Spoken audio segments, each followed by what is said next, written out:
ఒక అడవిలో ఓ జిత్తుల మారి నక్క తోటి జంతువుల మధ్య తగవులు పెట్టి క్రూర మృగాలతో స్నేహం చేసి ఎంగిలి కూటితో తెగ బలిసింది. ఇలా స్వార్థంతో మోసంతో తోటి జంతువులకు కంటకంగా మారింది. ఓ రోజు ఆ నక్క ఏదో పరధ్యానంలో నడుస్తూ ఓ దిగుడు బావిలో పడి మునకలేస్తూ అరుస్తూ ఉన్న ఏ ఒక్క జంతువు కాపాడడానికి ముందుకు రాలేదు.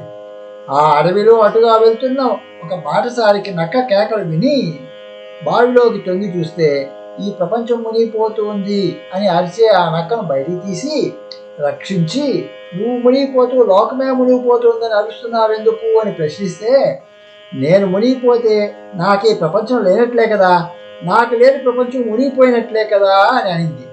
నేటి సమాజంలో ఎవరేమైపోయినా నాకేం, నేను బాగుంటే చాలు అనుకునేవారు ప్రాంతీయ ద్వేషాలు వర్గద్వేషాలు రెచ్చగొట్టే స్వార్థపరులు ఆ నక్క లాంటి వారే.